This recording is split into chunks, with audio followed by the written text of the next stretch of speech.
ఓం నమో శ్రీ లక్ష్మీ వెంకటేశ్వరాయ శ్రీ మహాగణాధిపతియే నమః. సర్వమంగళ మాంగళ్యే శివే సర్వార్థ సాధికే శరణ్యే త్ర్యంబకే దేవి నారాయణి నమోస్తుతే. మహాకాళీ మహాలక్ష్మీ మహాసరస్వతీ దేవ్యై నమః. వరలక్ష్మీదేవ్యై నమః. శ్రవణ నక్షత్రం పౌర్ణమి యందు కలిగిన మాసం శ్రావణ మాసము.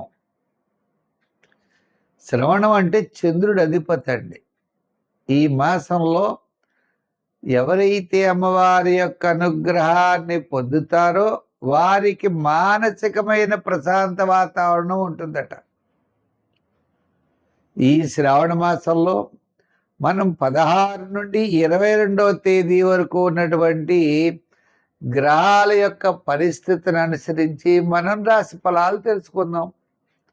మరి ఈ 16వ తారీఖు ఆదివారం నాగ చతుర్థి అయింది.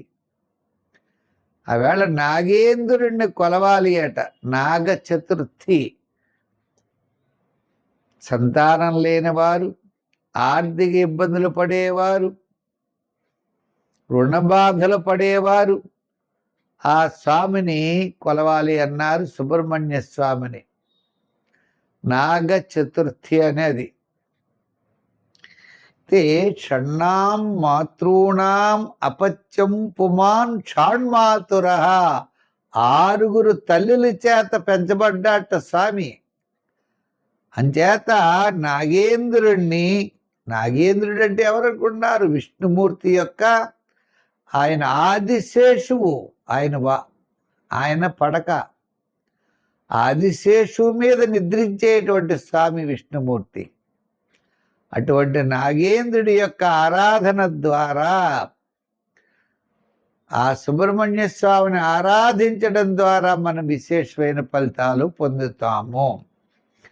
అయితే ఈ యొక్క వారం మనకి గ్రహాల యొక్క పరిస్థితి చూసినట్లయితే కుజుడు మిథున రాశిలో, రవి బుధుడు గురుడు వారి కర్కాటక రాశిలో, కేతువేమో సింహరాశిలో, శుక్రుడు కన్యారాశిలో, శని మీనరాశిలో, రాహు కుంభరాశిలో, చంద్రుడు కన్యా తుల వృశ్చిక రాశిలో ఈ వారం చంద్ర సంచారం ఉంటుంది.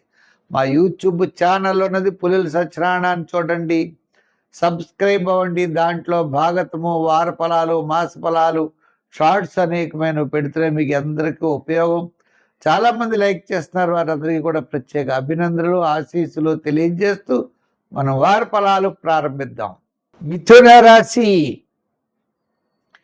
ఈ మిథున రాశి వారికి గురుబలం అనుకూలంగా ఉండడం వల్ల కుటుంబ ఆర్థిక సంతానపరమైన వ్యవహారాలు ప్రోత్సాహకరంగా ఉన్నాయి. వార ప్రారంభంలో వివాదాలు ఉండవచ్చు. వారం మధ్యలో కొంతవరకు అనుకూలత. వారాంతం సర్వత్రా అనుకూలమైనటువంటి పరిస్థితులు ఉన్నాయి. ప్రతి పని యందు శ్రద్ధ, ఆలోచన అన్నీ కూడా పెరుగుతాయి. భవిష్యత్తు యొక్క ప్రణాళికలను సిద్ధం చేసుకుంటారు.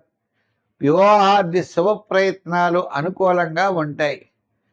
ఆర్థిక పరిస్థితులు, ఆర్థిక వ్యవహారాల్లో జాగ్రత్త పడేటువంటి అవకాశాలు ఉన్నాయి. ఈ మిథున రాశి వారికి గురుడి యొక్క బలం అనుకూలంగా ఉండడం ద్వారా బ్రహ్మాండమైనటువంటి ప్రయోజనాలు ఉన్నాయి. అయితే ఈ గురుడి యొక్క బలంతో పాటు రవి తృతీయ స్థానంలోను, బుధుడు ద్వితీయ స్థానంలో ఉన్నాడు. ఈ బుధగ్రహం ద్వితీయ స్థానంలో ఉండడం వల్ల మీ క్యాలిక్యులేషన్స్ ఒకటి చాలా అనుకూలమైన వాతావరణంలో ఉంటుంది. వృత్తుల వారికి సామాన్యమైనటువంటి ఫలితాలు ఉన్నాయి. న్యాయవాదులు, వైద్యులు, కళారంగం వారికి చాలా ప్రోత్సాహకరంగా ఉన్నది. వ్యాపారపరంగా విషయాలు చూసినట్లయితే కొన్ని వ్యాపారపరంగా అంటే రియల్ ఎస్టేట్ బిజినెస్, షేర్స్ వారు, ఐటీ రంగం వారు, జనరల్, కిరాణా, మెడికల్, ఫ్యాన్సీ, వస్త్ర, ఫైనాన్స్ వారు వారికి అనుకూలంగా ఉన్నది. లోహ యంత్ర వారికి సామాన్యంగా ఉంది. ఏదైనప్పటికీ ఈ కాలం అనుకూలమైనటువంటి ఫలితాలతో ముందుకు వెళ్ళేటువంటి పరిస్థితులు ఉన్నాయి. వివాదాలకి దూరంగా ఉండాలి. సంఖ్యల్లో ఎక్కువగా 5, 6 వాడండి. రంగుల్లో గ్రీన్ వాడండి. ఆరాధనలో మీరు ఆదిత్య హృదయం పఠించి సూర్య ఆరాధన చెయ్యండి. ప్రతిరోజు సూర్యుడు ఉదయించే సమయానికి తప్పనిసరిగా అర్ఘ్యం ఇవ్వడం చాలా మంచిది, లేదా నమస్కారాలు చేయడం చాలా మంచిది. ప్రతిరోజు కూడా ఆదిత్య హృదయాన్ని పఠించండి. ఓం భాస్కరాయ నమః అనే సూర్య మంత్రాన్ని చదువుకోండి. ఓం భాస్కరాయ నమః అని చదవండి. ఖాళీ ఉన్నప్పుడు గోధుమ పిండి తీసుకుని ప్రవహించే నది దగ్గరికి వెళ్ళి చిన్న చిన్న ఉండలు చేసి చేపలకు ఆహారంగా వేయండి. అత్యద్భుతమైన ఫలితాలు ఉంటాయి. కళారంగ వారికి, న్యాయవాదులకి, వైద్యులకి అందరికీ కూడా 10 రూపాయలు వస్తే 10 రూపాయలు సరిపడి ఖర్చు మాత్రం తప్పనిసరిగా కనపడుతూ ఉంటుంది. ఈ వారం కాస్త వృత్తుల వారికి కూడా అనుకూలంగా ఉంది.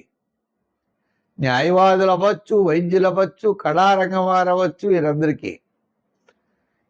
ఇంకా ముఖ్యమైన విషయం ఏంటి అంటే మరి గృహోపకరణాలు, రియల్ ఎస్టేటు, షేర్సు, ఐటీ రంగం, రియల్ ఎస్టేట్ బిజినెస్లో వారికి కాస్త అనుకూలమైనటువంటి వాతావరణం కనపడుతోంది.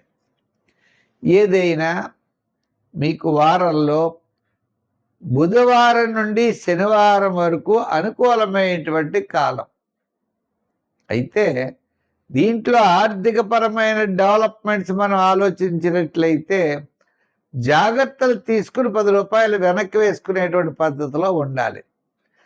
ఏదో కొత్తది చేద్దాం, కొత్త ఆలోచనలతో ముందుకు పడదామని లేనిపోని పెట్టుబడులు పెట్టి ఆర్థిక ఇబ్బందులు ఎదుర్కోకండి.